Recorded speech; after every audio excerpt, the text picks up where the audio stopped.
Hi, everyone. Welcome. This page is called Therapeutic Resolutions. And basically, I come on here to share information and for people who are in healthcare and who wants to become independent, either through a third party agency or solely independent. And it's not just limited to healthcare, it's also um, people who are in social services can relate as well, because we do know social services. People who are in social services and healthcare, we work side by side. So we are usually all part of the team. So today I'm bringing a video to talk about NPI and the three most common mistakes that happens when a provider decide to apply for the NPI. And what is NPI? NPI is a number that follows you throughout your profession as a healthcare provider. So whatever services, whenever you providing that specific service, that number always go along with you. It You need it for multiple things that you are involved in as a healthcare provider. I have a little note here just to help me stay on track and make sure I cover everything. So if I look down, that's what I'm looking at. Okay, so the NPI is something that you have to apply for as a an independent provider. You need to have it. So it's the starting point. The In terms of the documentation, it's the starting point, and then everything else follow. Depends on what path you continue to take. The NPI number is a number that always come up and that you always will be asked for as you apply um, for different things, and I'll mention them as I go along. Um, so, as an independent provider, once you decide that you want to provide a service independently, oftentimes, if you're already in that profession, you'll you'll already you'll already be familiar on how that service will be provided, either by being exposed with other providers who provide the same services as you but independently, or you just know that as an option and you decide I want to do that as well. So that would be the first thing before we move on to the MPI, is making the decision that I want to become independent, or I want to provide that service independent. And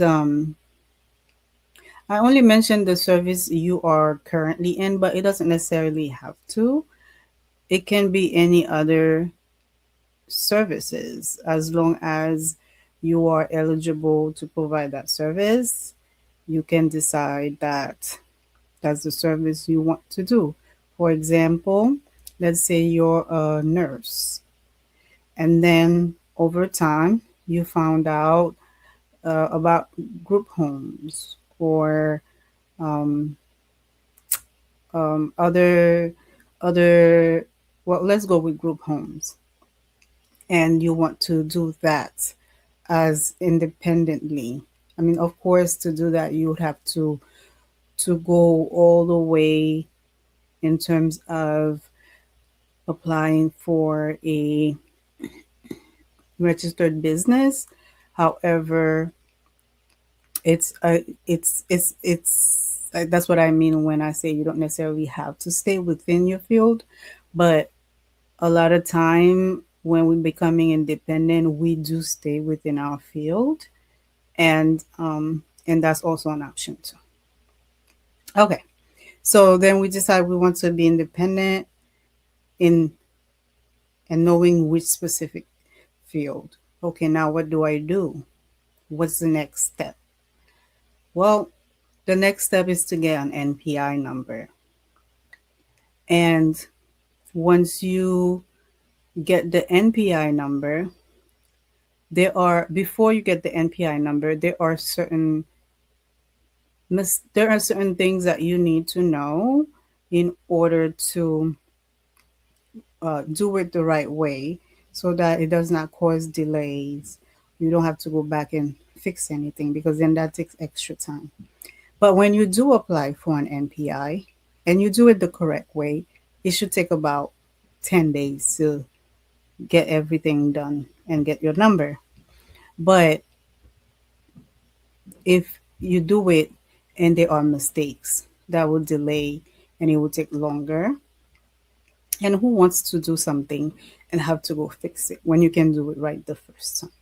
So, because I've been there, and I know the steps, I know what are needed, what are required, and I want to make this video just to share with you the the common mistakes. There are actually more than three, but these three are like the most the most common ones. So I would like to share those with you today. Okay. So um the first mistake that healthcare providers do when applying for their NPI is choosing the wrong provider type. Okay, what do I mean by provider type? There are two types of NPI to apply for. One is individual NPI, and the other one is group NPI. Individual NPI is more related to you as the um, provider in that profession. So it's more personal. When I mean personal, I don't mean like your personal life, but I mean it pertains to you personally in your profession.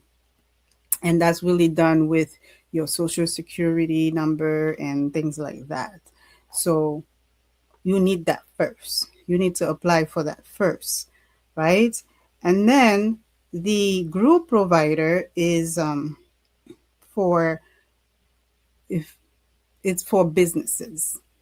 So let's say you have a registered business and you want you want to operate under that business. So you would apply for a group NPI.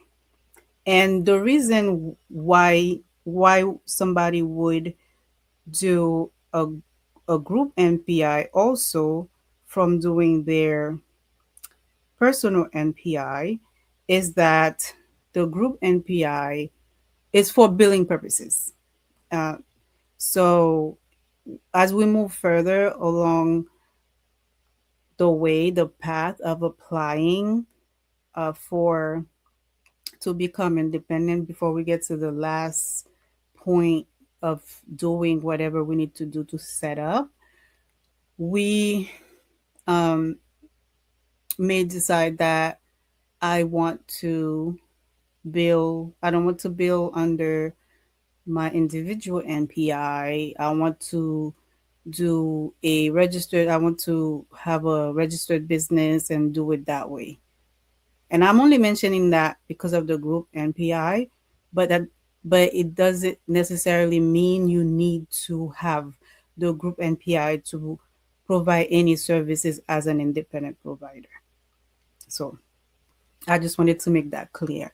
So those two types. So you have to know what as a provider how you want to provide that service, and knowing that information will help you make the decision of, do you need to go a step further of getting the group and the group NPI, because regardless you still need the individual NPI. That's where you start. Number one is get your individual NPI, and then if you have a registered business and you want to do billing, because that's one of the main reasons why we have it, is to get, then you would move on to the group NPI.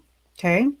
All right. So that's number one. So you make that decision. You clear, okay, I need one or I need two.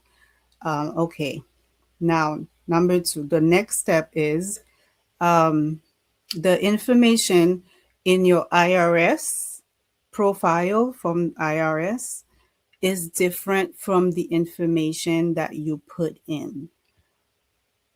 I'm not sure if you are familiar, but a lot of times your information that you put in the IRS, if you're applying for your NPI and you don't do the spelling exactly the same way, or if the social security number you put, you didn't double check and there was an error made, or if you have a business and then you use an EIN and then you didn't put it right or whatever.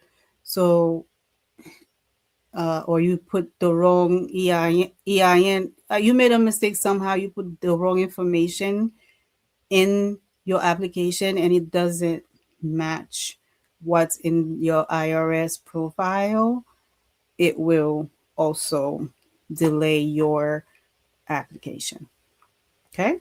So, number one is um, picking the right type, right, of NPI, one or two. And then number two is making sure the information you put in your NPI application match the information that you that's in your IRS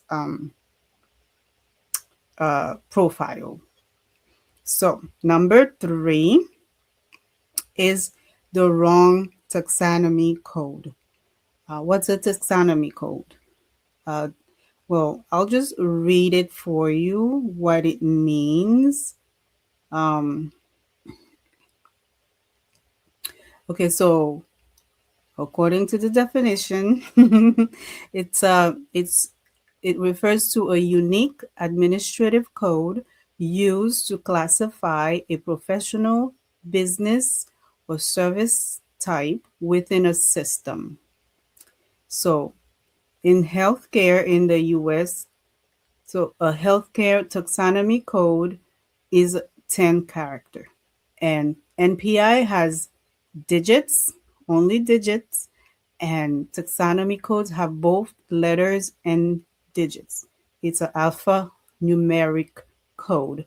And basically, it what it does, it identifies a provider's type, classification, and specialization. So if if the code specifically would tell you, oh, that's a nursing code. Oh, that's an occupational therapy code. Oh, that's a physical therapy code. The code, all the codes are different for specific professions because of the numbers and letters. It kind of like let you know that's what profession that is, right? Okay. So that code, sometimes we as the providers, when applying for our NPI, we use the wrong one. If we're nurses and somehow we use a, I don't know, nursing assistant, maybe a profession that's close to ours, so we make that error. Or sometimes a lot of us don't know what that code even exists.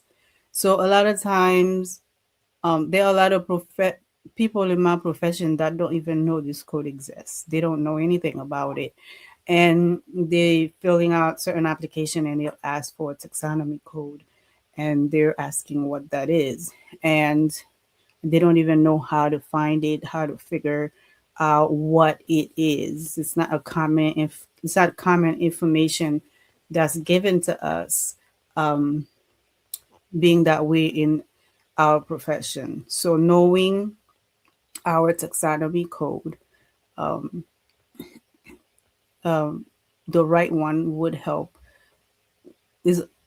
us not make a mistake of putting something else or think it's something else and add that, right? So sharing all these three type of mistakes that are made, we would kind of like would help you set up and make the decision that, before I start my application, these are information I need to have ahead of time, right? Okay, let's say, for example, occupational therapy. I want to provide that independently.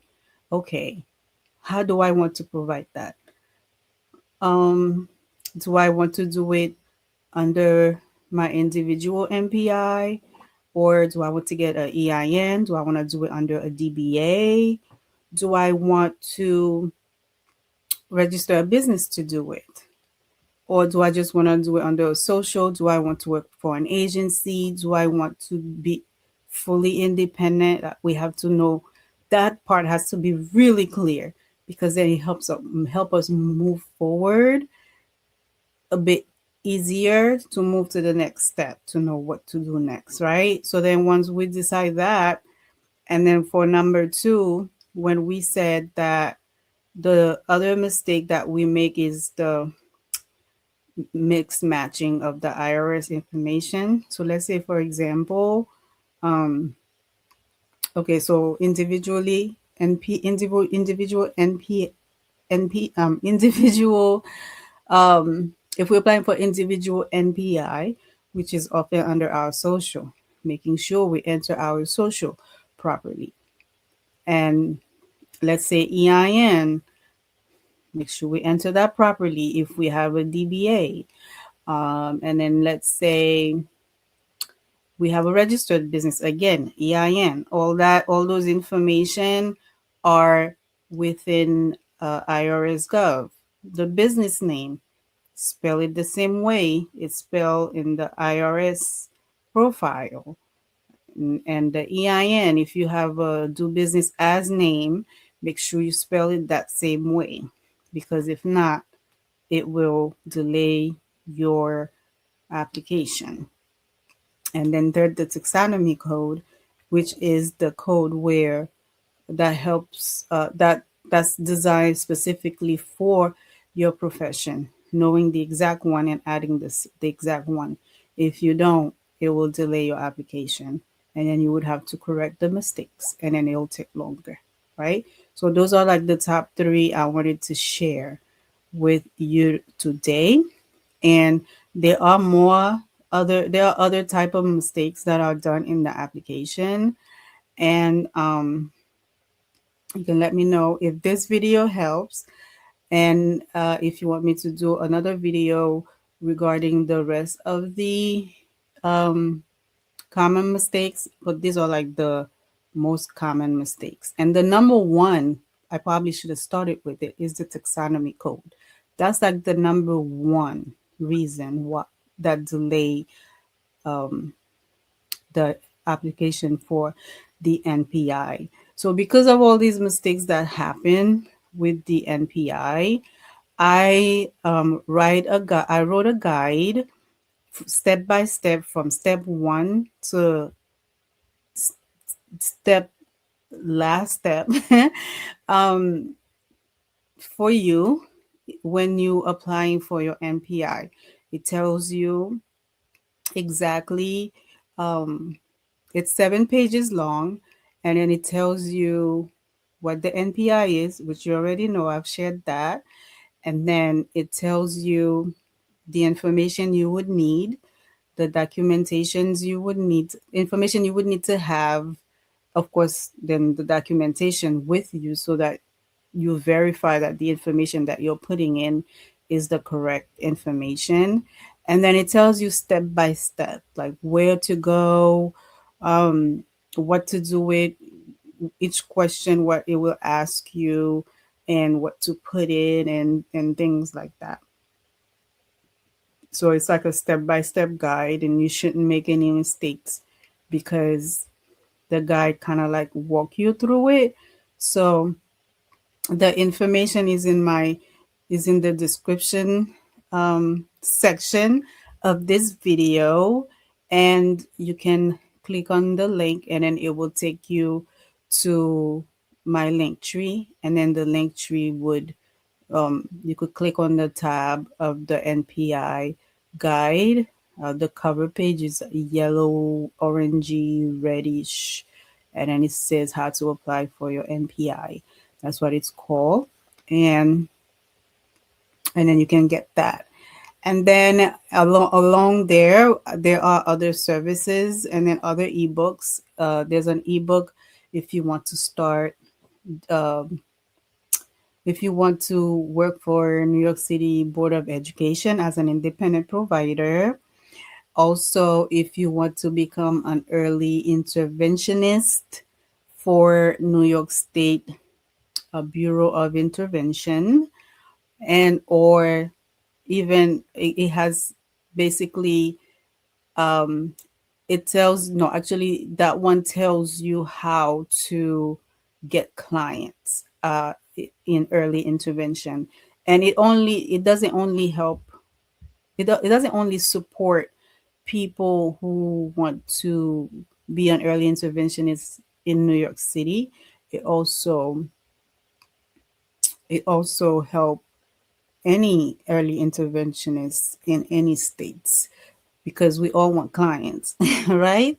And I did early intervention for a very long time, and I had to figure out how to get my own clients because the email list wasn't giving me enough, and I found a loophole, and I shared that in an ebook as well. So you could go in my description box and then click on there. And then I also provide coaching and consultation. So if you have any questions or you need guidance or support in any way as you embark on this new path as an early intervention, as a as an independent provider or early interventionist too, as an early intervention early healthcare provider, you can um, let me know, and then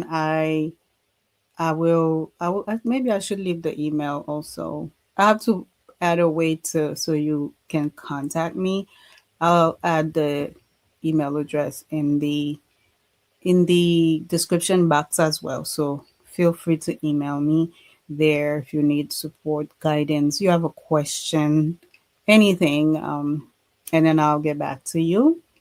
All right. It was great sharing this information with you. If you have any comments or concern questions, please feel free and leave me a comment in the comment section.